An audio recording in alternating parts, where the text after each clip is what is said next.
जय राधे जय राधे जय कृष्ण जय वृंदावन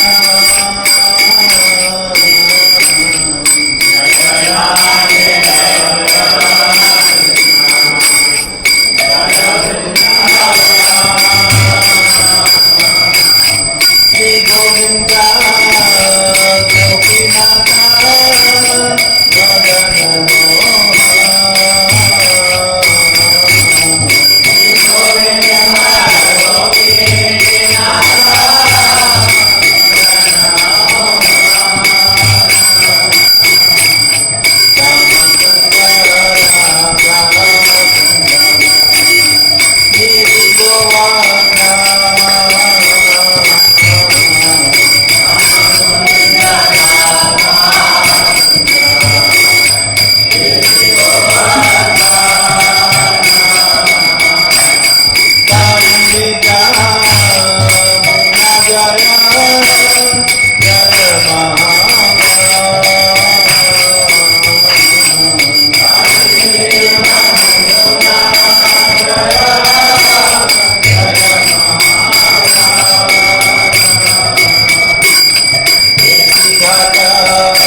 भौजा रवि तेरे कथा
ज्ञानतिमिरन्धस्य ज्ञानाकया चक्षुरुन्मिलितं येन तस्मै श्रीगुरवे नमः।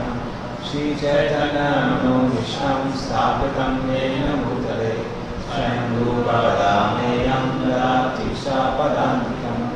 वन्देऽहं श्रीगुरोः श्रीयुतापदकमलं श्रीगुरुं वैष्णवांश्च श्रीरूपं साग्रजातं सहगना रघुनाथं तं सजीवं साद्वैतं सावधूतं परिजनासहितं कृष्णचैतन्यदेवं श्रीराधा कृष्णपादां सहगना ललिता श्रीविशाखान्तांश्च नमो श्रीपादाय कृष्णादेशाय भूतले श्रीमते भक्तिवेदान्त स्वामिनिति नामिने। नमस्ते सरस्वते देवे गौरवाणी चारणे निर्विशेषा शून्यवादी पाश्चात्यदेशतारिणे वाञ्छाकल्पतरुभ्यश्च कृपा सिन्धुभ्येव च पतितानां पावनेभ्यो वैष्णवेभ्यो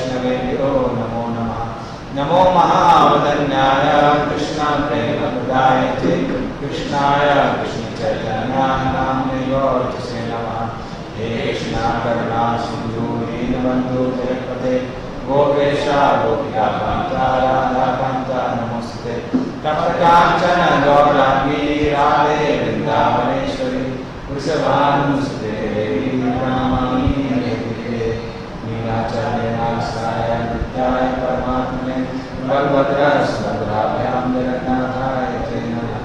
जय श्री कृष्ण चैतन्य प्रभु नित्यानंद श्री अद्वैत गदाधर श्रीवासादि गौर भक्तवृंद। हरे कृष्णा कृष्णा कृष्णा हरे हरे हरे राम राम राम हरे हरे।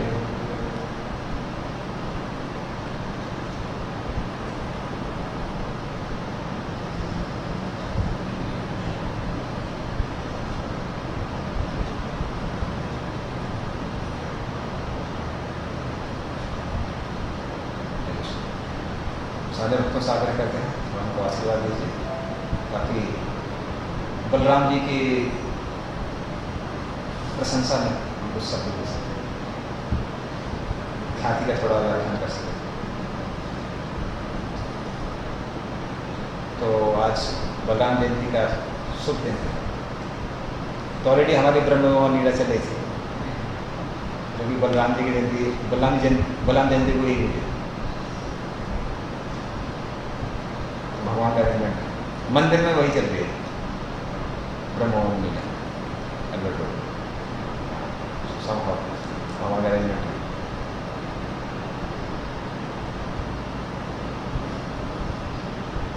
तो बलराम जी के बारे में पहले हम थोड़ा तत्व के बारे में चर्चा करेंगे और तत्व के बाद में उसके बाद में फिर हम लोग चर्चा करेंगे उस लीला के बारे में।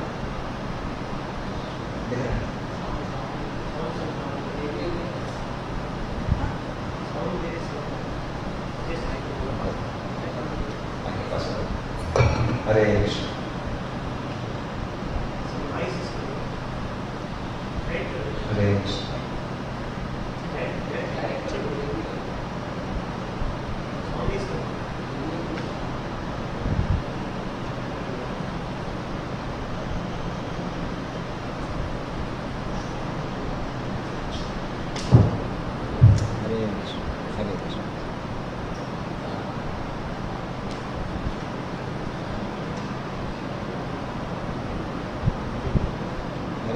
हरे कृष्ण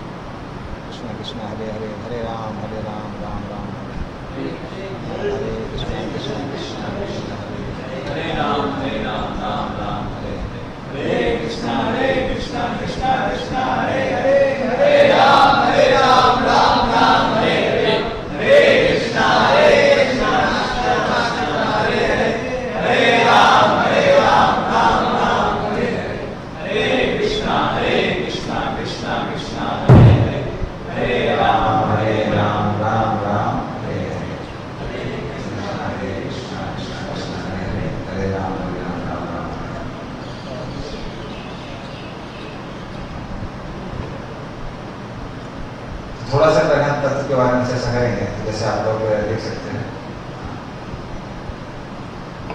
तो कृष्ण की बहुत सारी शक्तियां हैं, पराशक्ति पर 3 शक्तियां मुख्य हैं। अंतरंग शक्ति, तटस्थ शक्ति और बहिरंग शक्ति। तो बहिरंग शक्ति मतलब वो शक्ति जिसका कृष्ण से ज्यादा कुछ लेना देना नहीं है। जैसे परमात्मा के रूप में भगवान आते हैं किंतु ज्यादा इंटरेस्ट नहीं है, तो दूर से दृष्टिपात करके ऑटोमेट कर देते हैं।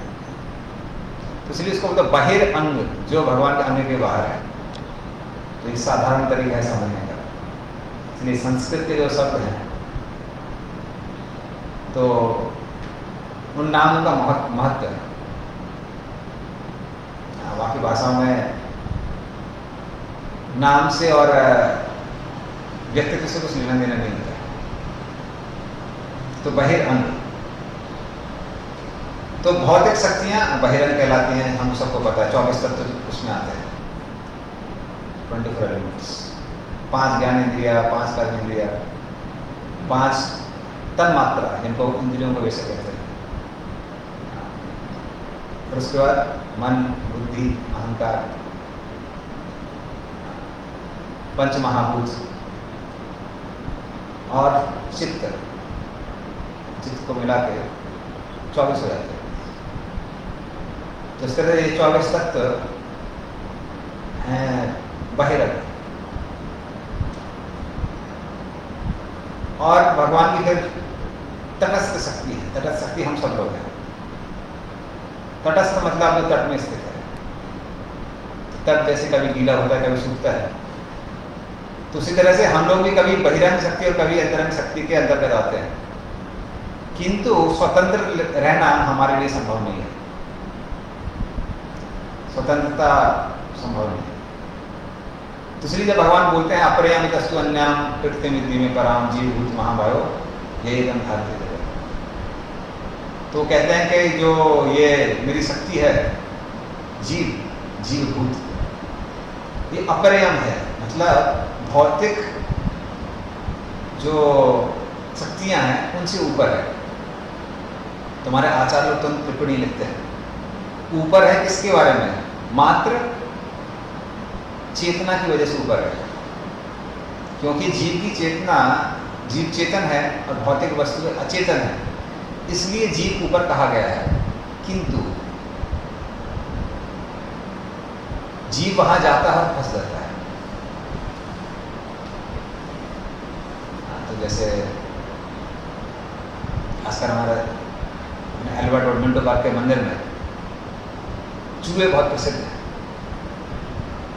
मैं प्रभुपाद जी एक कन्वर्सेशन पढ़ रहा था। प्रभुपाद जी बोल रहे थे, I went all over the world but I could never find rats like that in Calcutta. तो प्रभुपाद जी ने कलकत्ता के दो लोगों को बहुत ग्लोरीफाई किया है, एक मच्छर और दूसरे चूहे। तो एक बार प्रभुपाद जी बैठे हुए थे, तो उनको जो पर्सनल सर्वेंट है वो मसाज कर रहे थे, तो पूछने लगे प्रभुपाद जी से अफ्रीका की बात कि प्रभुपाद आपको मच्छर काट रहे हैं क्या? प्रभुपाद बोले कि नहीं, मुझे तो नहीं काट रहे हैं, दे नॉट बाइटिंग मी। तो बोले कि प्रभुपाद शायद आप शुद्ध भक्त हैं इसलिए आपको नहीं काट रहे हैं। तो प्रभुपाद बोलते हो सकता है, किंतु वो कलकत्ता में भेदभाव नहीं करते। कलकत्ता में सबको काटते हैं। दूसरा चूहे के बारे में बोला हुआ है। तो बात बोलते हैं पूरे विश्व में गया हूँ पर जैसे चूहे जिस साइज के मैंने कलकत्ता में देखे हैं वैसे कहीं नहीं देखे। तो चूहे बहुत भयंकर है। बहुत लोग काट चुके हैं कृपा देश पे, मैं भी उनमें से तो हमारे भक्त लोगों को एक आइडिया समझ में आया। वो क्या करते हैं, महाप्रसादक कीक लगाते हैं या फिर घी की रोटी रखते हैं। दो चीज़ें उनको बहुत पसंद है चूहे। तो उस तरह से चूहा हम लोग खाने के लिए आता है, लेकिन जैसे ही आता है पिंजरा बंद हो जाता है। तो उसी तरह से ययेदं धारयते जगत, तो जीव है भौतिक प्रकृति का शोषण करने के लिए और शोषण करके उसका भोग करने के लिए इस धरती पर आता है, इस जगत में आता है, किंतु वो भौतिक प्रकृति द्वारा फंस जाता है। उस तरह से मात्र चेतन है हम, किंतु भौतिक प्रकृति भी हमको फंसाने वाली है। इस तरह यहाँ से माया जगत में फंस जाता है। तो ये जीव इसलिए इसको बोलते हैं तटस्थ बोलते हैं। या तो वो अंतरंग शक्ति के अंतर्गत रहता है या बहिरंग शक्ति के अंतर्गत रहता है, स्वतंत्र नहीं हो सकता। बल्कि नारद पंचरात्र में जीव की यही परिभाषा बताई गई है, यह तटस्थ चित रूपम सा संवेदया विनिर्गतम रंजितम गुण रागेना सा जीव की कथ्यते। तो ये जीव की परिभाषा है। यह तटस्थ चित रूपम, तो चित रूप है मतलब ज्ञान से पूर्ण है और आध्यात्मिक है, चेतन है, लेकिन तटस्थ, तट में स्थित है। कभी गीला कभी सूखा, कभी अंतरंग शक्ति के अंतर्गत, कभी बहिरंग शक्ति के अंतर्गत। स्व संवेदयात् विनिर्गतम, इस तरह से वो भी संवेद शक्ति के अधीन है, मतलब या फिर ज्ञान से पूर्ण है, लेकिन रंजितम गुण रागेना, पर उसके अंदर एक बुरी आदत है। वो क्या है? अपने आप को 3 गुणों से रंगने की, कलर कर लेता है अपने आप को। कौन से रंग? सत्वगुण, रजोगुण और तमोगुण के रंगों से। तो रंजितम गुण रागेण सा जीव की कथ्यते, ये जीव की परिभाषा है। मतलब उसके अंदर वो आध्यात्म है किंतु भौतिक प्रकृति द्वारा रंगे जाने की उसके अंदर एक बुरी आदत है, उसको जीव कहते हैं। तो ये है हम लोग तटस्थ शक्ति, माध्यम को से।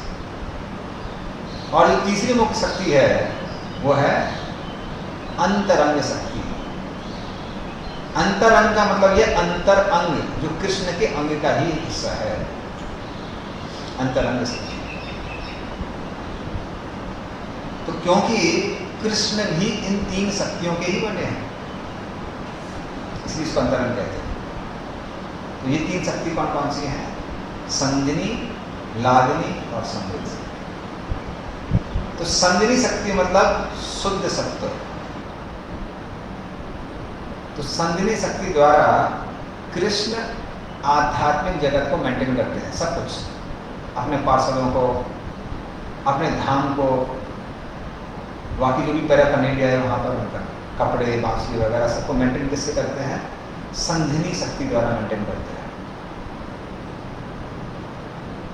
लादिनी शक्ति जो आनंद देती है। तो कृष्ण को कोई साधारण शक्ति तो आनंद दे नहीं सकती, तो इसलिए कौन सी शक्ति का वो आस्वादन करते हैं? लादिनी शक्ति का। तो सारे आध्यात्मिक रस का आस्वादन होता है लादिनी शक्ति द्वारा, जो कि साधारण आनंद से अलग है, ये संसार का आनंद है। क्योंकि संसार के आनंद कृष्ण को भाते नहीं है।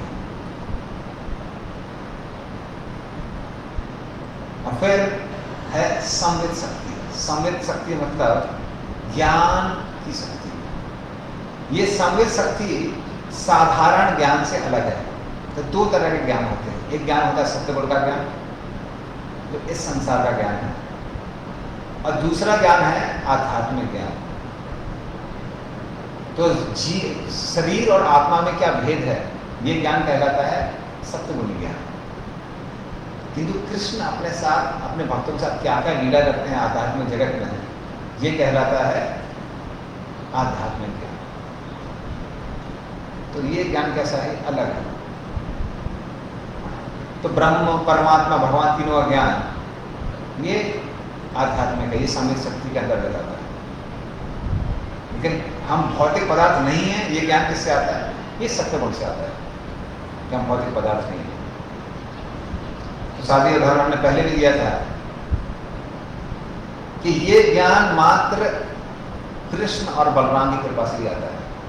जब तक बलराम की कृपा नहीं होगी तब तक ये ज्ञान हम प्राप्त नहीं कर सकते।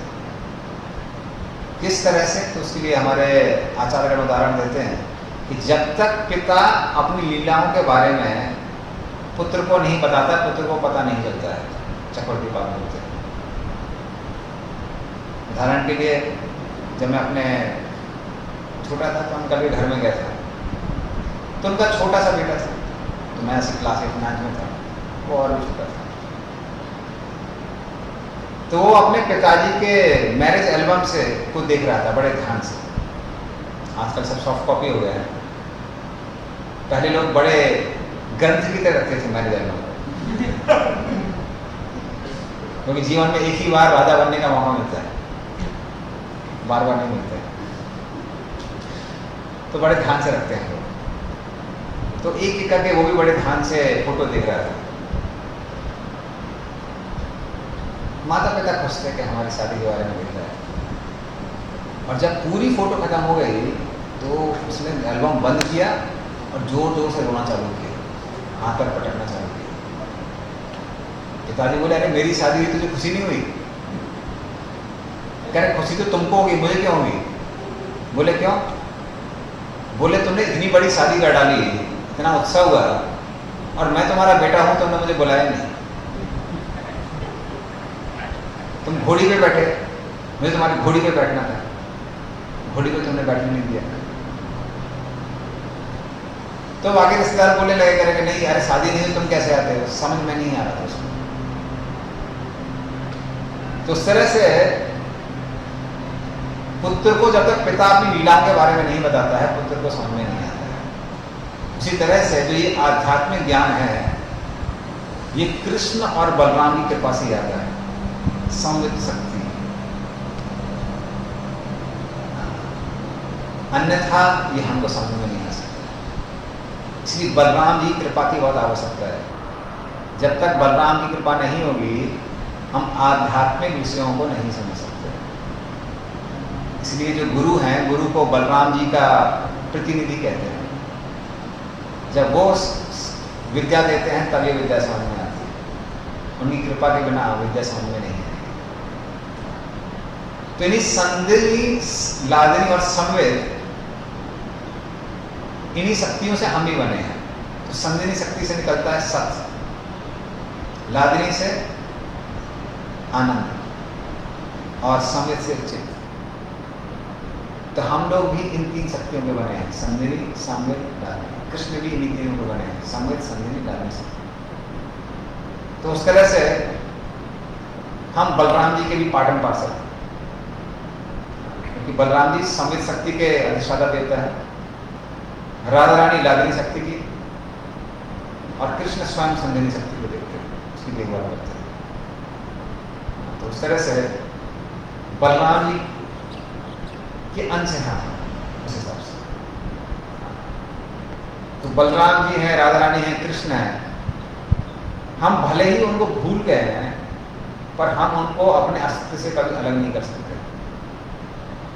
हमारा उनके साथ में एक नित्य रिश्ता है, अजर अमर रिश्ता है। तो हम उस रिश्ते को भूल सकते हैं, पर वो रिश्ता कभी खत्म नहीं होता। और बलराम जी की जब कृपा होती है, तभी हम कृष्ण की विभिन्न लीलाओं को समझ सकते हैं। तो इस तरह से बलराम जी का बहुत महत्व है। और यही तीन गुण, संदिनी, लादिनी, संवेद, जब इस संसार में आते हैं तो तीनों गुणों में बदल जाते हैं। सत्वगुण, रजोगुण, तमोगुण। तो सत्वगुण, रजोगुण, तमोगुण से ये संसार बना हुआ है, और संदिनी, संवेद, लादिनी से सारी आध्यात्मिक चीजें बनी हुई हैं। ये तीनों गुण संवेद, संदिनी, लादिनी के प्रतिबिंब है, रिफ्लेक्शन, उनके प्रतिबिंब है। तो ये संवेद शक्ति। उसी तरह से बलराम जी जो हैं, बलराम जी वो धाम के रूप में भी क्या करते हैं, विस्तार करते हैं।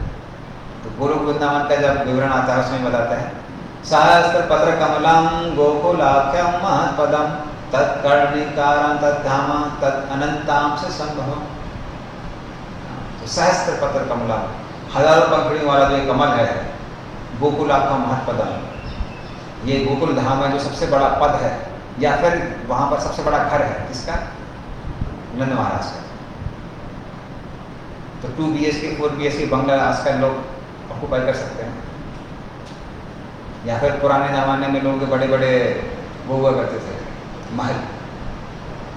लेकिन जो सबसे बड़ा घर है वो नंद महाराज का है, महत्व। तत्कर्णिकारं तद्धाम तद अनंताम संभवम। तो उसका जो कर्णिकार है कमल का, उसमें वृंदावन धाम। पर वो संभव कैसे हुआ है? अनंत अंश संभवम, वो बलराम जी के कारण ही संभव हुआ है। जिस तरह से बलराम जी ही उस धाम के रूप में भी विस्तार करते हैं।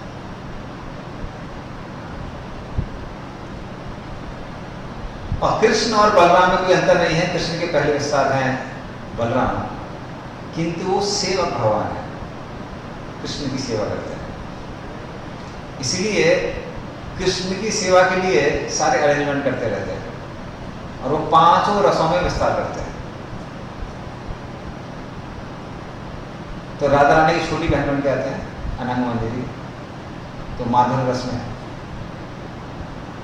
फिर कृष्ण के भाई हैं बलराम, और क्योंकि बड़े हैं इसलिए वात्सल्य भाव भी है, क्योंकि वो हमेशा कृष्ण की रक्षा करते रहते हैं। तो जिस भी दिन बलराम जी कृष्ण के साथ नहीं जाते थे, यशोदा मैया को चिंता ज्यादा होती थी। जिस दिन कालिया दमन की लीला हुई, उस दिन भी बलराम जी साथ में नहीं थे। तो फिर जब भूकंप आने लगा और अलग अलग अपशकुन होने लगे, जब कृष्ण कालिया की कुंडली में बंद थे, तो यशोदा मैया को लग गया अरे आज तो बलराम भी साथ में नहीं है, पक्का कृष्ण किसी दुविधा में है। तो उस तरह से उनका एक वात्सल्य भाव है कृष्ण के प्रति, तो वात्सल्य रस में। लेकिन कृष्ण के साथ खेलते कूदते भी हैं, तो साक्य रस भी। और वो कृष्ण की सेवा के लिए हमेशा तत्पर रहते हैं, तो दास्य भाव। और फिर वो कृष्ण के अलग अलग जो तरफ क्या बोलेंगे, तदीय, तो अलग अलग तदीय के रूप में आते हैं। तो इस तरह से वो पांचों रसों में कृष्ण की सेवा करते हैं भगवान। तो सेवक भगवान है, और वो हर किसी को ट्रेनिंग देते हैं ताकि वो कृष्ण की सेवा के लायक बने। इसलिए जीव जब भगवत धाम जाता है, उसको उसके पहले उसको बहुत सारे लेवल की ट्रेनिंग के थ्रू जाना पड़ता है, अलग अलग गुरु के माध्यम से जाना पड़ता है। और ये सारे के सारे गुरु बलराम जी के प्रतिनिधि हैं। तो बलराम जी एकदम पक्का करके रखते हैं कि कृष्ण की सेवा में कोई त्रुटि नहीं होनी चाहिए, तो पूरा ट्रेनिंग देते हैं। पीडी से चालू होता है, तो पूरी ट्रेनिंग देते हैं। बल्कि जीव इससे पहले कि आध्यात्मिक जगत में जाए, जहाँ कृष्ण लीला कर रहे हैं वहाँ पे जीव जाता है, और वहाँ जाके बलराम जी क्या करते हैं, वहाँ पर जाके बलराम जी और सारे पार्षदों को लेके आते हैं, कृष्ण के नित्य पार्षदों को। और ये सारे नित्य पार्षद इस जीव को क्या करता है, ट्रेनिंग देते हैं। इस जगत में जहाँ पाठशाला हो रही है वहाँ पे जीव जाता है, और फिर उसको ट्रेनिंग मिलती है कि आप इस रस में है, इस रस में रहने का मतलब क्या है। ठीक है, तो ऐसे ऐसे कृष्ण के साथ व्यवहार करना है। कृष्ण को हर चीज पसंद है, ठीक है ना। तो इस तरह से वो ट्रेनिंग मिलती है जी। तो ये सारी ट्रेनिंग के जो भी इंचार्ज हैं वो बलराम जी हैं। तो इस तरह से बलराम जी ट्रेनिंग देते हैं सारे जीवों को। तो उनकी कृपा के बिना हम कृष्ण को प्राप्त नहीं कर सकते। तो ये बलराम सेवक भगवान है। और बलराम का मतलब ही है जो अपने बल का प्रदर्शन करने में आनंद लेता है। किंतु फिर भी हम देखते हैं बहुत ही कम असुरों का उन्होंने वध किया, क्योंकि उनके अंदर सेवा भाव है। तो वो चाहते हैं कि कृष्ण की ख्याति बढ़े, वो अपनी ख्याति नहीं बढ़ाना चाहते। तो वो स्वयं समझाते हैं कि कैसे भक्त को व्यवहार करना चाहिए।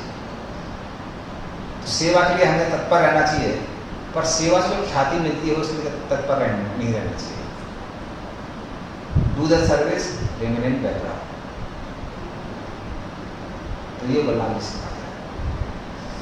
तो इस तरह से वो बल दिखाने आनंद तो आता है, किंतु ज्यादा असुरों को नहीं मारते।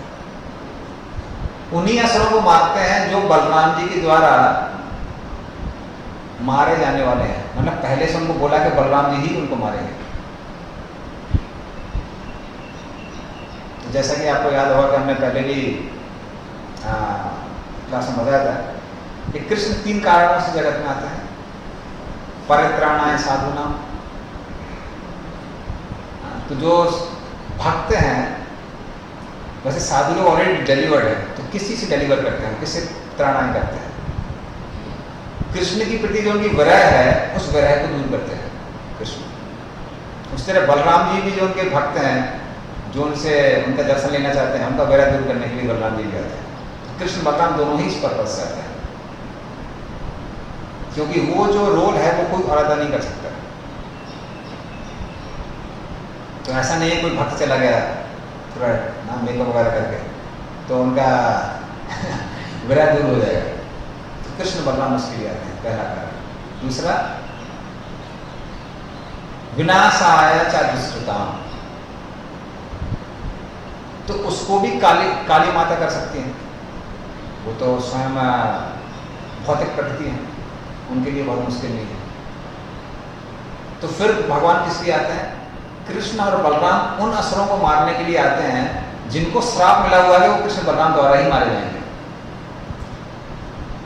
और क्योंकि कृष्ण बलराम द्वारा ही मारे जाएंगे, कोई और उनको मार नहीं सकता है, तो कृष्ण बलराम उनको ही मारते हैं। और बाकी लोगों के लिए कृष्ण जब आते भी हैं तो कुरुक्षेत्र युद्ध के द्वारा अन्य चीजों से उनको साफ करवा देते हैं। लेकिन जिनको कृष्ण और बलराम को ही मारना है वो तो कृष्ण बलराम को ही आना पड़ेगा। तो ये दूसरा कारण है अवतरित होने का। और तीसरा धर्म संस्थापनार्थ है। तो ये कौन सा धर्म है? ये धर्म है श्रवण कीर्तन और स्मरण का धर्म। जब तक कृष्ण और बलराम आकर लीला नहीं करेंगे तो हम किस चीज का श्रवण करेंगे, किस चीज का को गाएंगे और किस लीला को स्मरण करेंगे? इसलिए कृष्ण बलराम इस भागवत धर्म को, श्रवण कीर्तन और स्मरण का जो धर्म है, इसकी स्थापना करने के लिए आते हैं। तो ये तीन कारणों से कृष्ण और बलराम दोनों के दोनों इस संसार में अवतरित होते हैं। तो सेवा, तो ये सेवक भगवान है बलराम जी। कृष्ण दिखते हैं जो ये अभी बारिश का मौसम चल रहा है, उसका जो बादल आता है उसकी तरह दिखते हैं, श्याम सुंदर। तो इस समय का जो बादल होता है इसमें पानी बहुत ज्यादा होता है, पानी की मात्रा ज्यादा होने के कारण काफी गहरे नीले रंग का दिखाई देता है इस समय। कृष्ण वैसे दिखते हैं। और बलराम जी दिखते हैं जैसा शरद ऋतु में जो बारिश होती है उसका बादल होता है। तो शरद ऋतु में जो बादल होता है उसमें ज्यादा पानी नहीं होता है, तो काफी सफेद दिखाई देता है। तो दोनों बादल की तरह ही दिखाई देते हैं, एक बारिश के ऋतु का और एक शरद ऋतु। इस तरह से बलराम जी दिखाई देते हैं। और सबको पता है वो नीली धोती पहनते हैं। तो इस तरह से बलराम जी सेवक भगवान है। और वो आकर कुछ ही असुरों का वध करते हैं, ज्यादा असुरों का वध नहीं करते हैं। तो उसमें से एक असुर है धेनुकासुर। तो आकर धेनुकासुर का वध करते हैं। तो अभी वहां से हटते हैं, हम लोग लीला का हैं, तो लीला डिटेल बताते हैं।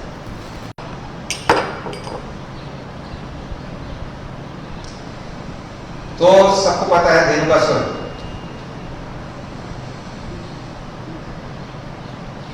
तो धेनुकासुर कंस का एक चेला था और तालवन में रहा करता था। तो असुर लोग जनरली अपने शरीर में रहते हैं, कभी कभी रूप बदलते हैं। किंतु धेनुकासुर को एक रूप बहुत पसंद था, वो रूप था गधे का रूप। धेनुकासुर जैसे व्यक्ति को भी पसंद आ सकता है गधे का रूप, अन्यथा बाकी लोगों को पसंद नहीं आता है। किसी को बोले गधे कहेंगे तो बहुत लगता है गाली दे रहा है, पर धेनुकासुर को पसंद था, उसको बोले गधे कहेंगे उसको अच्छा लगता है। गधे के रूप में रहता था। और जब कृष्ण और बलराम पास में ही अपने गोप सखाओं के साथ में वहां पर खेल रहे थे, तो गोप लोगों को वहां से खुशबू आती है ताल के फलों की। और उनको लगता है कि यहाँ पर इतने अच्छे फल हैं, ये कृष्ण और बलराम के खाने के ही योग्य हैं। कई बार जब हम लोग ये लीला में सुनते हैं तो विश्वास नहीं होता है, तो कुछ अच्छा लगता है, सबसे पहले मन में आता है कि हमको खाना चाहिए, मुंह में पानी आता है। लेकिन जो गोप सखा है उनके मन में यह आता है कि कृष्ण बलराम के खाने के योग्य है। तो आज हमारे जो वरिष्ठ वैष्णव है उनके जीवन से भी हम देख सकते हैं। तो एक बार हमें हनुमंत से महाराज के हरे कृष्ण, थोड़ा साउंड थोड़ा हरे कृष्ण। तो हनुमंत प्रेषक महाराज वो गीता भवन में आके क्लास लेते हैं। तो महाराज को बहुत मौका मिलता है सेवा करने का। तो महाराज को बता रहे थे कि जब महाराज उनकी क्लास खत्म हो गई तो उन्होंने महाराज से पूछा कि महाराज आप कुछ लेंगे कुछ प्रसाद? तो महाराज बोले कि नहीं नहीं, इतना ड्रिंक्स वगैरह। तो बोले कि महाराज आप फिर कुछ फल ले लीजिए। तो आप क्या पसंद करते हैं? केला पसंद करते हैं, आम पसंद करते हैं, अमरूद पसंद करते हैं, क्या पसंद करते हैं? आप जो पसंद करते हैं वो आपको परचेस करके अभी लेके आते हैं। तो महाराज थोड़ी देर तक सोचने लगे।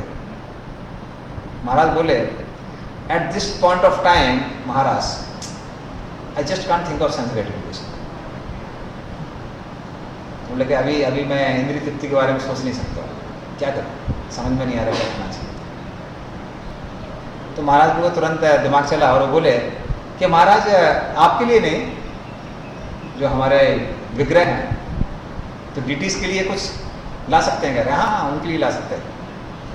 तो कुछ चीकू होना चाहिए, कुछ ये होना चाहिए, कुछ होना चाहिए, तुरंत 7-8 फल उन्होंने गिना दिए। तो इस तरह से जब भक्त लोग शुद्ध हो जाते हैं तो इंद्रिय तृप्ति की भावना खत्म हो जाती है। फिर वो यही सोचते हैं कि कृष्ण को क्या प्रसन्न करेगा। उसी तरह से एक बार भक्ति विनाश नरसिंह महाराज आए थे मंदिर में।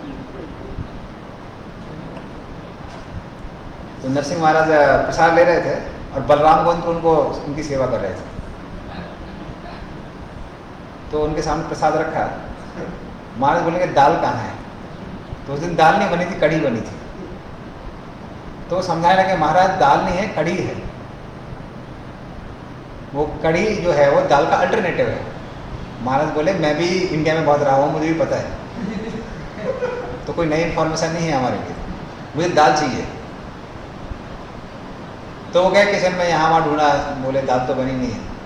तो महाराज बोले जाओ डीटी से लेके आओ। तो डीटी डिपार्टमेंट ढूंढने गए, वहाँ भी दाल नहीं बनी थी। तो बोले महाराज दाल यहाँ तो बनी नहीं है। तो महाराज बोले अरे मुझे अपने लिए दाल नहीं चाहिए, लेकिन कम से कम राधा गोविंद के लिए तुम लोगों को दाल बनानी चाहिए। क्या है तुम लोग राधा गोविंद के लिए दाल नहीं बनाते हो, शर्म नहीं आती है? खूब डांटा उनको। उसके बाद बलराम गोविंद ने डांट खाई के उसके बाद सो गए जाके। मतलब बहुत टेंशन हो गई थी। तो वो जब लीला मैंने सुनी तो मैं थोड़ा बिल्डर हो गया। मैंने कह रहे क्या है महाराज, क्या इतना पड़ा हुआ है कि दाल खाना है, दाल खाना है। बाद में जब मुझे पता चला महाराज के बारे में कि महाराज अपनी तपस्या के लिए जाने जाते हैं, कहीं जाते हैं तो सलाड ही खाते रहते हैं। तो चाइना में, चीन में जाके 2 लोग ने प्रचार किया अपने तमल के सुमारा, उनका सिस्टम थे ये नरसिंह महाराज, भक्ति विनाश नरसिंह महाराज। तो तमाल के महाराज एकदम स्पेसिफिक थे कि ये डिटेल होना चाहिए, और नरसिंह महाराज मतलब जो भी सलाद वलाद जो भी मिलेगा सब खा लेगा। तो अपने तपस्या के लिए जाने जाते हैं। तो इस तरह से जब भक्त लोग बहुत भक्ति में प्रगति कर लेते हैं तो इंद्रिय तृप्ति के बारे में नहीं सोचते हैं, किसके बारे में सोचते हैं? कृष्ण की प्रसन्नता के बारे में सोचते हैं। तो साधारण व्यक्ति कोई कपड़े देखते हैं तो उनके मन में आता है कि ये मेरे लिए अच्छे हैं। भक्त लोग जब देखते हैं तो देखते हैं कि हमारे राधा गोविंद हैं जो डीटीज हैं उनको क्या अच्छा लगेगा, उनके लिए कपड़े खरीदते हैं। तो उनकी आँख ही जो है वैसी ट्रेन हो जाती है, इंद्रियाँ वैसी ट्रेन हो जाती हैं। तो उससे थोड़ा समझ सकते हैं हम ब्रजवासियों के बारे में। तो सारे गोप सखा जब उन्होंने सूंघा कि इतनी अच्छी खुशबू आ रही है तालवन से, तो वो सोच लेंगे अरे कृष्ण बलराम को ये फल लेने चाहिए। लेकिन उनको पता था कि अगर हम बोलेंगे कृष्ण बलराम को कि आप लोग चलिए और प्रसाद ये भोग जो भी है अभी पेड़ों में लगा हुआ है तो इन ताल के फलों का आस्वादन कीजिए, तो वो खाएंगे नहीं। क्योंकि कृष्ण बलराम किसके बारे में सोचते हैं? अपने बारे में नहीं सोचते हैं, अपने भक्तों के बारे में सोचते हैं। तो इसलिए वो क्या कहने लगे, हमको बहुत भूख लगी है। कृष्ण बलराम बोले अरे तुमको भूख लगी है तो कुछ करना चाहिए। तो मधुमंगल को तुरंत बोला कि बड़ी खुशबू आ रही है, लगता है बगल में ये वन है, तालवन। तो कृष्ण बलराम सारे गोप सखाओं के साथ में तालवन में प्रवेश करते हैं।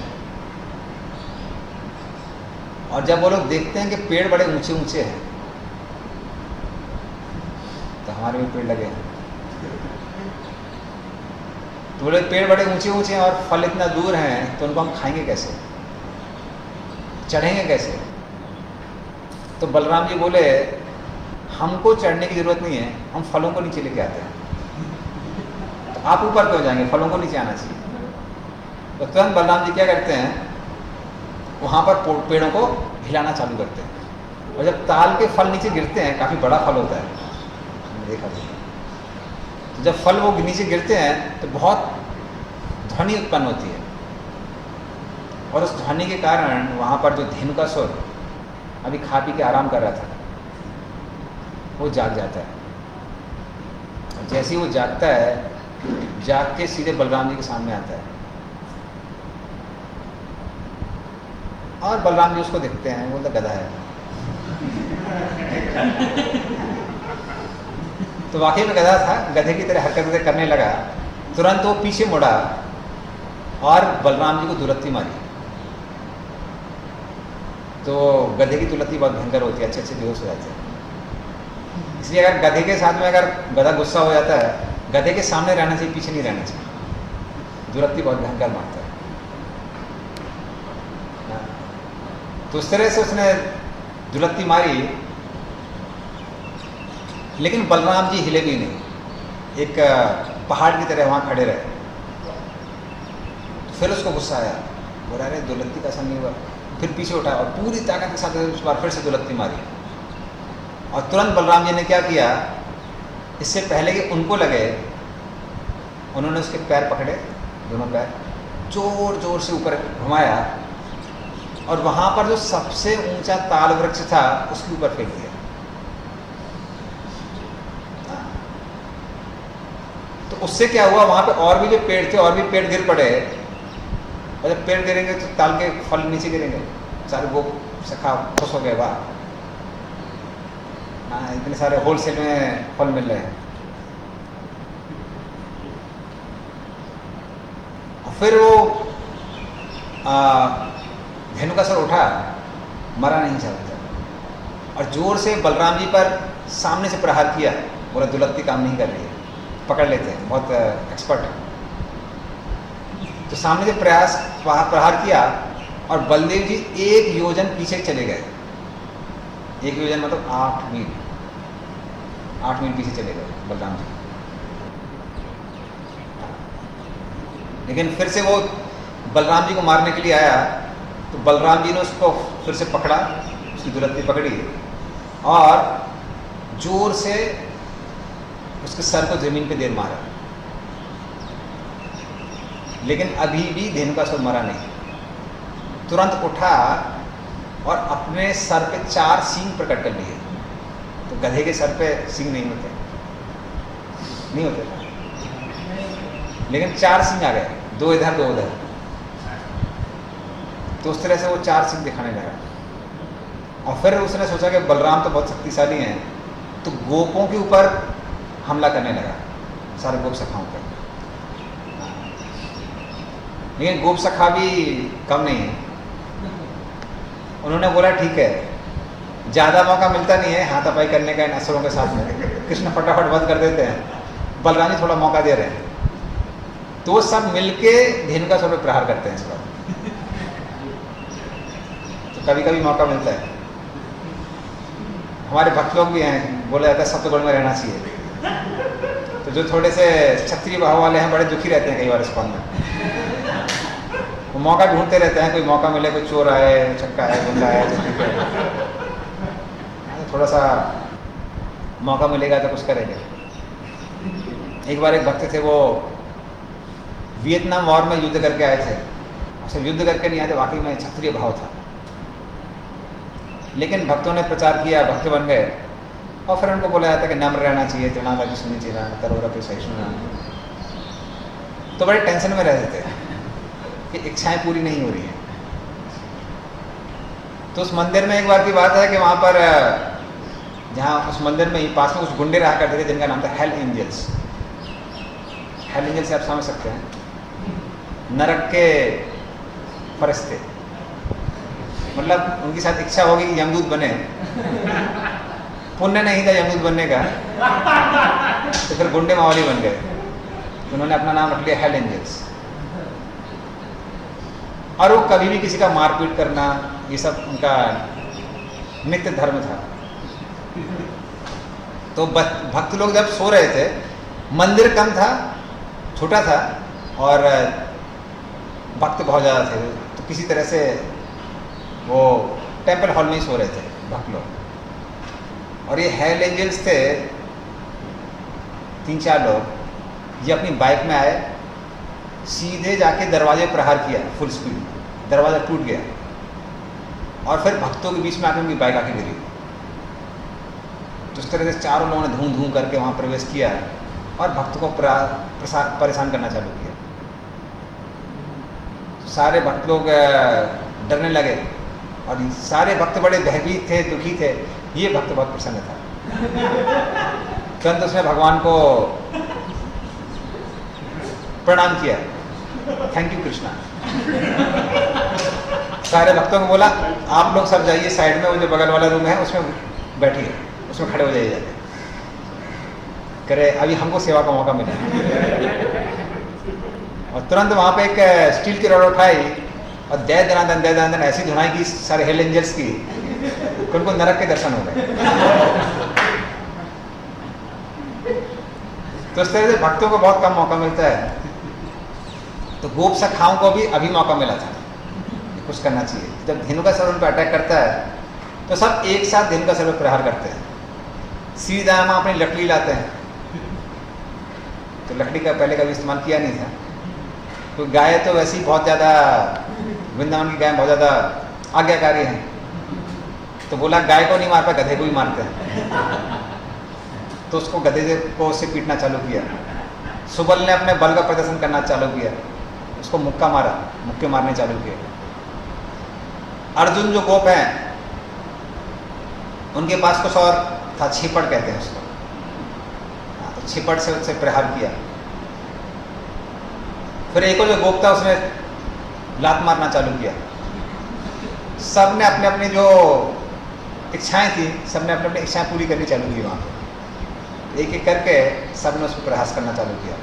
तेजस्वी था, तेजस्वी ने उसको पीछे से धक्का मारना चालू किया। देवकृष्ण ने उसको थप्पड़ मारने चालू किए।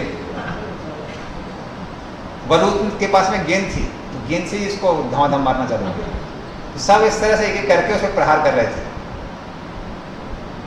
लेकिन कृष्ण को पता था कि इसने दुलत्ती मारी तो गड़बड़ हो जाएगा। कृष्ण ने तुरंत क्या किया, उसके पैर पकड़े, उसको जोर से घुमाया इस तरह से, और घुमा के गोवर्धन तक फेंक दिया। सीधे जाके गोवर्धन पे गिरा। और गोवर्धन पे गिरने के बाद 2 घड़ी तक वो बेहोश रहा। लेकिन 2 घड़ी तक बेहोश रहने के बाद उसने अपने सींगों से कृष्ण को उठाया। अभी 4 सींग आ गए थे ना सर पे, तो उन सींगों से कृष्ण को उठाया और कृष्ण को 1 योजन मतलब 8 मील ऊपर आसमान में ले गया कि यहाँ बहुत सारे लोग हैं, अपना हाथ साफ कर लेते हैं, अकेले युद्ध करेंगे इनके साथ। तो अकेले युद्ध करने के लिए उनको आकाश में लेके गया 1 योजन ऊपर, और वहाँ पर उनका बीच में भीषण युद्ध हुआ। कृष्ण कभी उनको फेंकते थे, वो उनको फेंकता था। और फिर कृष्ण ने क्या किया, आसमान से ही उसे नीचे गिरा, फेंका। जब वो नीचे गिरा तो उसके सींग टूट गए और कुछ हड्डियाँ टूट गई। फिर फटाफट उसने अपना रिपेयर मेंटेनेंस कर लिया हड्डी का, और फिर उसके बाद और सींग भी वापस आ गए, उसके सींग भी वापस आ गए। फिर वो गोवर्धन के पास में गया, स्वयं गोवर्धन को सींगों से उठाया और गोवर्धन को सींग कृष्ण के ऊपर फेंका। लेकिन कृष्ण ने क्या किया, गोवर्धन को पकड़ लिया और धेनुकासुर के ऊपर वापस फेंका। अभी गोवर्धन आप समझ सकते हैं, जिसने परिक्रमा किया वो जानता है। तो आप समझ रहे थे, समझ सकते हैं यहाँ क्या सीन चल रहा था। इसलिए आप एनिमेशन मूवी में भी उसको दिखा नहीं सकते हैं। ये एक्सपीरियंस चाहिए तो अच्छे से जब कीजिए ताकि भगवत धाम वापस आ सके। यहाँ वो एक्सपीरियंस नहीं मिलेगा। तो फिर उन्होंने क्या किया, धेनुकासुर पे फेंका, धेनुकासुर कृष्ण पे फेंक रहा था। तो इस तरह से बहुत देर तक गोवर्धन के साथ खेल चलता रहा। तो गोवर्धन लीला में कृष्ण ने सब उठाया था, यहाँ पे फेंकना भी चालू किया। तो गोवर्धन को भी बड़ा आनंद आ रहा था कुछ लीला में हिस्सा लेने का मौका मिल रहा है। और फिर कृष्ण ने क्या किया, बोला गोवर्धन से बहुत खिल हो गया, गोवर्धन को उठाया और ओरिजिनल प्लेस पे वैसा का वैसा वापस रख दिया। फिर इसको बहुत गुस्सा आया धेनुकासुर को, तो धेनुकासुर पृथ्वी को अपने सींगों से चीरना चालू कर दिया उसने, और तुरंत आया और फिर से बोला कि अभी कृष्ण से बहुत युद्ध हो गया है, लगता है जीत नहीं पाएंगे। तो वापस बलदेव के पास में आता है और बलदेव के सीने में फिर से प्रहार करता है अपने दुलत्ती से।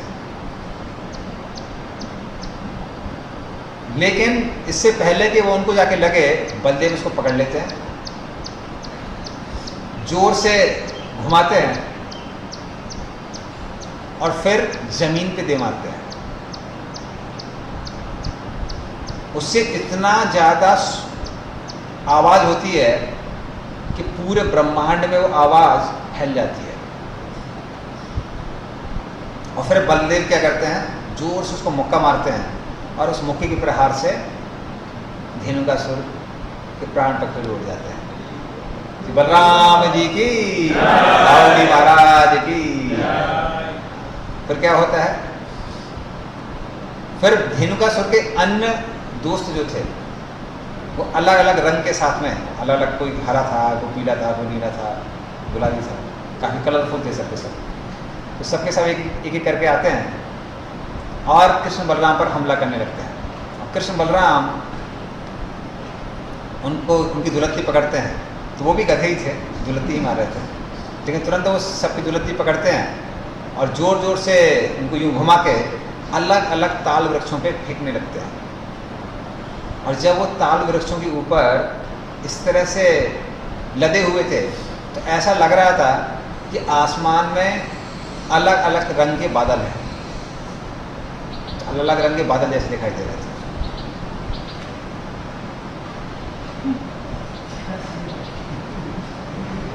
तो बड़ा अच्छा सीन था, लेकिन क्योंकि उनके शरीर से जो रक्त गिर रहा था वो अभी ताल के फलों पर चला गया था, इसलिए कृष्ण बलराम और गोप सखाओं ने उसको खाया नहीं, तो पर्पस चला गया, वो खाने लायक नहीं बचा।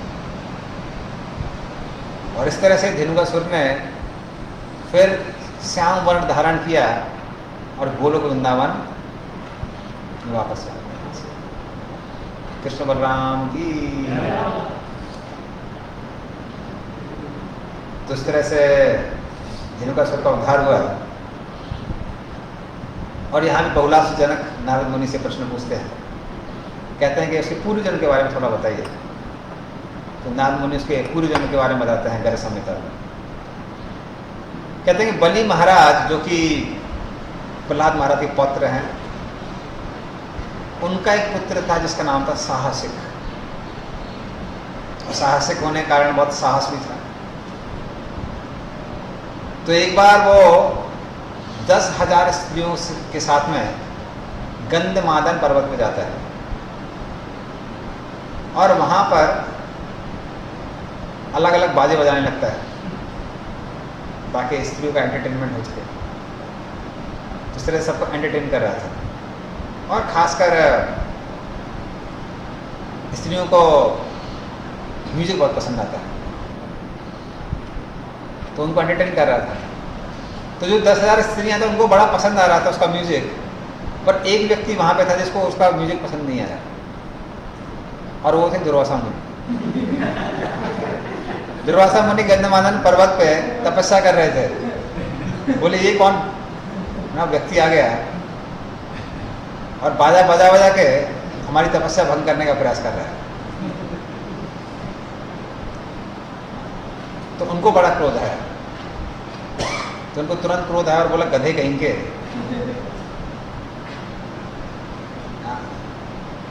जाके गधे बन जाओ। तो उनको लग रहा था कि इसको बड़ा मजा आ रहा है, अपनी सुरीली आवाज में गा रहा है, वाद्यंत्र बजा रहा है, इसको गधा बना देते हैं। क्योंकि गधा जब रेंगता है तो उससे बेसुरा कहते हैं दुनिया में कुछ नहीं है। तो सबसे सुरवान सुरीले व्यक्ति से वो सबसे बेसुरा बन जाता है। तो इस तरह से गधा बन जाता है। और फिर उसके बाद में वो वैसे पहले जैसे क्षमा मांगता है, तो कहते हैं कि, तो दुर्वासा मुनि कहते हैं कि 4 लाख साल तक तुमको गधा ही बन के रहना पड़ेगा, लेकिन उसके बाद में बलदेव आएंगे और तुम्हारा उद्धार करेंगे। और तुम्हारे रहने के स्थान भी साधारण नहीं है, वृंदावन में तुमको रहने का मौका मिलेगा, तो जाके तुम तलवन में रहो और तब तक रहो जब तक बलदेव आके तुम्हारा उद्धार नहीं करते।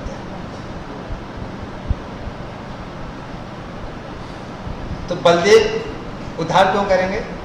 बलदेव इसलिए उद्धार करेंगे क्योंकि दुर्वासा मुनि को पता था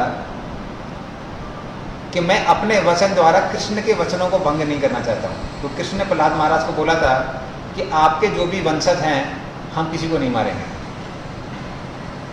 इसलिए बलि महाराज को भी वो आके ऐसा नहीं युद्ध करते हैं बलि महाराज के साथ, बलि महाराज को चीटिंग करते हैं, इंद्र को वापस रख देते हैं। और वैसे ही बलि महाराज को कृष्ण के अनन्य भक्ति से, तो यही वो करते हैं। उसी तरह से कृष्ण उनको भी नहीं मारते। बाणासुर के भी 4 हाथ छोड़ देते हैं क्योंकि उन्होंने प्रतिज्ञा ली थी। तो इसलिए क्योंकि बलदेव उनके वध करने वाले थे, इसलिए बलदेव ने आके उनका वध किया। राहुल महाराज की। और फिर उसके बाद जो अगला असुर है वृंदावन में, जिसका वध बलदेव ने किया है, क्या नाम है उसका? लंबासुर। लंबासुर का भी वध बलदेव ने किया।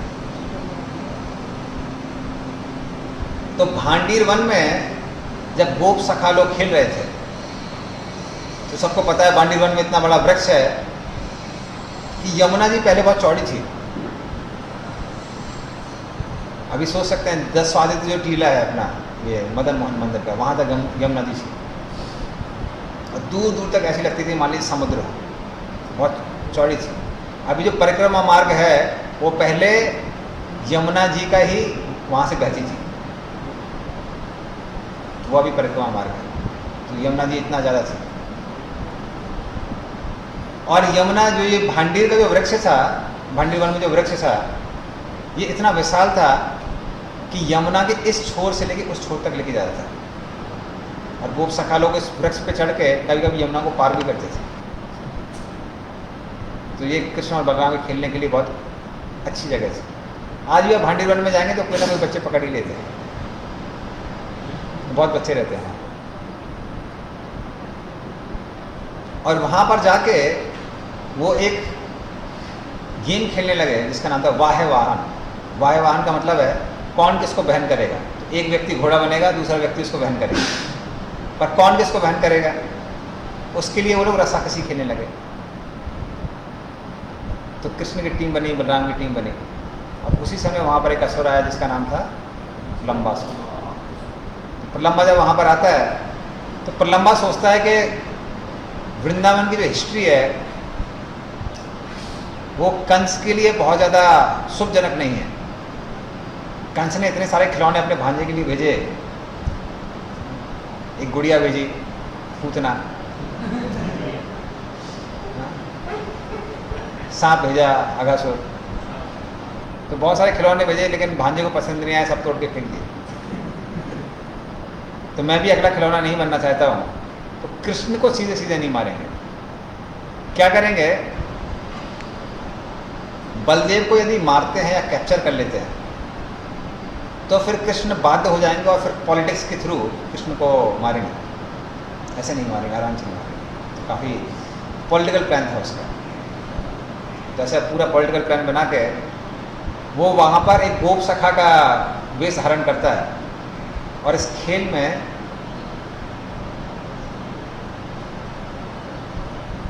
खुद भी खेलने लगता है खेल को। और वो किसकी साइड में जाता है? कृष्ण की साइड में जाता है। और कृष्ण और बलराम के बीच में रस्साकसी का खेल चलता है और किसकी पार्टी जीतती है? बलराम की। राहुल जी महाराज की। और कृष्ण की जो पार्टी थी वो कृष्ण की पार्टी हार जाती है। और एक एक करके जो कृष्ण की पार्टी वाले थे वो बलराम की पार्टी वालों को उठाते हैं। तो उनको उठा के यमुना के तट तक एक स्थान था, वहाँ जाना था। और प्रलंबा आता है और बलराम जी को उठाने को तैयार नहीं था। सबको पता था कि बलराम जी का बहुत बल है। तो बलराम जी ढूंढे जा रहे, भाई मेरा घोड़ा कहाँ है? तो कोई घोड़ा बनने को तैयार नहीं था। तो प्रलंब वहाँ पे आता है, कहते मैं बनूंगा घोड़ा। तो बलराम जी बोलते चला अच्छा है। और फिर वो बलदेव को उठाता है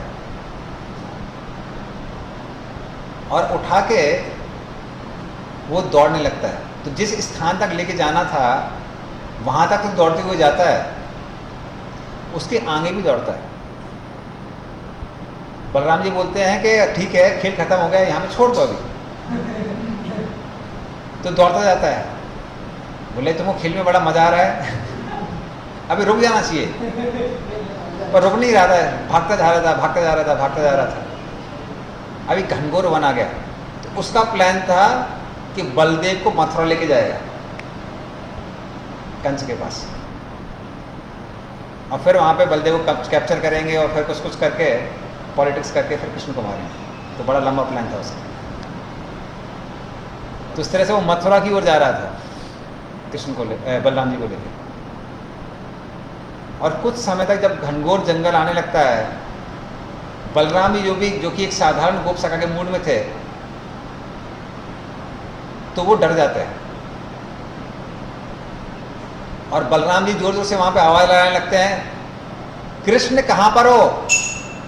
ये जो असुर है, लगता है ये कोई असुर है, ये मुझे आप लोगों से दूर लेके जा रहा है। और कृष्ण वहां से वापस आवाज लगाते हैं, कहते हैं बलदेव आप भूल गए हैं कि आप कौन है? कृष्ण स्वयं नहीं आते हैं। बलदेव से कहते हैं आप भूल गए हैं आप कौन है? तब बलदेव को याद आता है, अरे भाई हम तो भगवान हैं।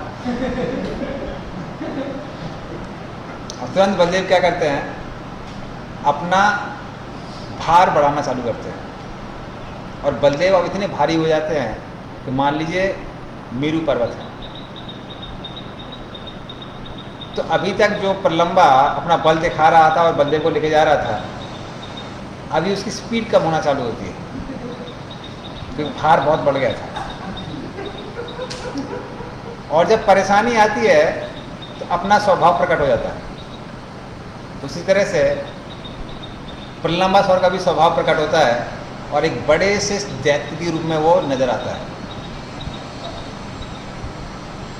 और वो एकदम काले रंग का था और उसके जो बाल थे, बाल तांबे के रंग के थे, कॉपर कलर। और बलदेव उसके ऊपर, क्योंकि बलदेव सफेद रंग के हैं, तो ऐसे लग रहे थे मान लीजिए पर्वत, काले काले पर्वत के ऊपर से चंद्रोदय हो रहा है। तो जब चंद्रोदय होता है, क्योंकि सूर्यास्त भी कई बार उसी समय होता है, जब सूर्यास्त उसी समय होता है और चंद्रोदय होता है, तो आसमान लाल लाल दिखाई देता है और उसमें से चंद्रमा निकलता हुआ दिखाई देता है। तो ऐसा लग रहा था कि उसके जो बाल थे वो नीले रंग का, वो लाल रंग का आकाश है, और बलराम जी एक उदय होते हुए चंद्रमा की तरह दिखाई दे रहे थे, एकदम सुंदर। तो इस तरह से बलदेव देखते हैं कि भाई अभी ओरिजिनल पोजीशन में आ गया है, तो उन्होंने बोला हमको भी ओरिजिनल पोजीशन में आना पड़ेगा। तो बलदेव तुरंत एक मुक्के से जोर से उसके सर पर प्रहार करते हैं और उसके सर से रक्त की धारा बहने लगती है। और अभी ये जो असुर था ये और भी सुंदर दिखने लगता है। ऐसा लग रहा था कि उस असुर में से कुमकुम की नदी बह रही है, तो ऐसा दिख रहा था। और फिर बहुत आवाज़ करते हुए, हाहाकार करते हुए वो ज़मीन पे गिरता है, और जब वो ज़मीन पे गिरता है तो भूकंप आ जाता है। तो इस तरह से भूमि को हिलाता हुआ, जोर से आवाज़ करता हुआ प्रलंबासुर अपने प्राण छोड़ देता है। दाऊदी महाराज की। इस तरह से जब वो वहाँ पर गिरता है तो सारे गोप सखा उनकी तारीफ करने लगते हैं, वहाँ पर आ जाते हैं, उनको आलिंगन करते हैं।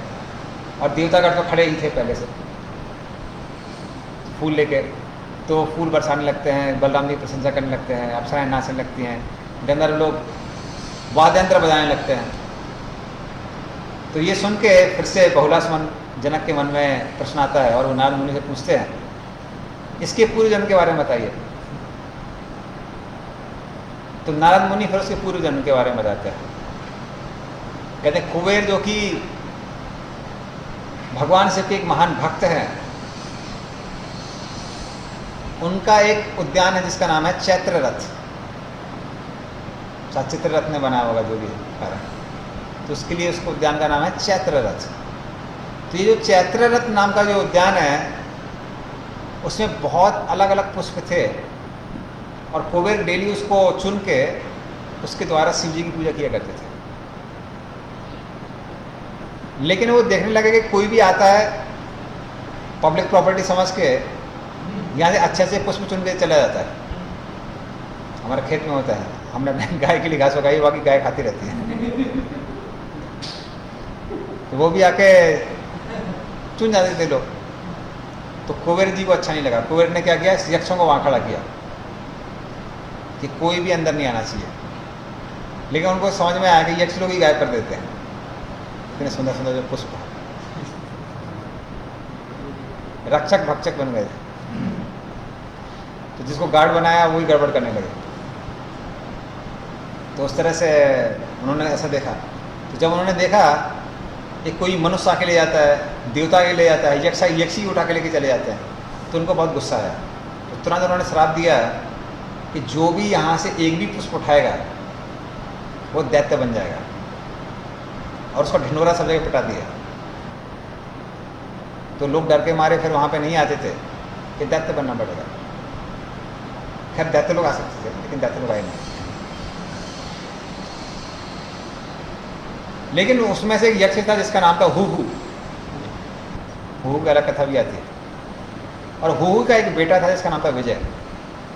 ये विजय भगवान विष्णु का अनन्य भक्त था, और गंधर्व होने के कारण गंधर्व लोग गाने बजाने में बहुत ज़्यादा एक्सपर्ट होते हैं।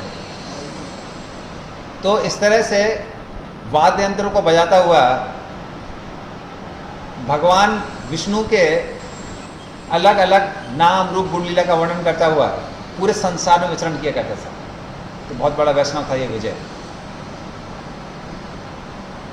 और एक बार जब वो अपने घर वापस आया घूमते घामते, सीधे जाके इस उद्यान में गया और सोचा कि यहाँ से फूल उठा के मैं भगवान विष्णु की पूजा करूँगा। और जैसे ही उसने फूल उठाए तो देखा उसका रूप बदल गया और वो दैत्य बन गया। और जब वो दैत्य बना तब सब लोगों ने बोला, जो गार्ड लोग खड़े हुए थे बोले कि यार तुमको कहना भूल गए, ये श्राप हुआ। ऐसा था तुम शायद जब ढिंढोरा पिट रहा था तुम वहाँ पे थे नहीं। तो वो बड़ा परेशान हो गया और तुरंत जाके कुबेर के पास गया और क्षमा याचना करने लगा। और कुबेर करने लगा कि तुमको चिंता करने की आवश्यकता नहीं है, क्योंकि तुम वैष्णव हो। वैष्णव को जैसा शरीर मिले, विष्णु की प्रति जो भक्ति है वो कभी खत्म नहीं होती है। और तुम इतने नम्र और कोमल स्वभाव के हो तो तुमको चिंता करने की आवश्यकता नहीं है। लेकिन जब बलराम जी द्वापर युग में आएंगे तब तुम एक दैत्य जो प्रलंबासुर है, प्रलंबासुर बन के उनके हाथों अपने उद्धार को प्राप्त करोगे। तब तक तुमको प्रतीक्षा करना है और तब तक अपने भगवान विष्णु की पूजा को चालू रखो। तो इस तरह से प्रलंबासुर का भी उद्धार होता है, जो कि पूरे जन्म में एक गंधर्व था, गंधर्व के बाद में ये राक्षस हुआ। श्री बलराम जी की, महाराज की। और एक और लीला जो वृंदावन में होती है, जिसमें कंसा इसलिए बताऊंगा, नहीं इनका नहीं। और एक और जो लीला होती है वो है यमुना जी को डिवाइड करने की। तो जैसे हम देखते हैं कि बलराम जी जब कुछ अपनी जो उनकी सखी गोपियाँ थी उनके साथ में नृत्य कर रहे थे और वो वारुणी का पान कर रहे थे। वारुणी का पान करने के कारण उनकी आंखें लाल थी और वो यमुना जी को पास आने के लिए बोलते हैं। यमुना जी को लगता है कि बलराम जी नशे में हैं, इस समय उनके पास नहीं जाना चाहिए। तो फिर बलराम जी गुस्सा होते हैं और यमुना जी को छोटी छोटी धाराओं में बांटना चालू करते हैं। यमुना जी क्षमा याचना करती हैं और बलराम जी उनको क्षमा कर देते हैं। तो भांडीवन में है वो अभी भी छोटे छोटे टुकड़ियों में बटी हुई है। यही भांडीवन में लीला होती है। बलनिवन में होती है ना, small small streams. I think जहाँ तक मुझे याद है। हाँ सॉरी, रामघाट में, रामघाट में। तो रामघाट में वो डिवाइड करते हैं, तो छोटी छोटी उसमें धाराओं में बह जाती हैं। और फिर यमुना जी आती हैं, क्षमा याचना करती हैं, उनको वस्त्र कुंडल आदि उनको गिफ्ट करती हैं। और बलराम जी फिर यमुना जी को क्षमा करते हैं। सिद्धाव जी महाराज की, बलराम जयंती की, शील प्रभुपाद की, गौत्र मंदिर की।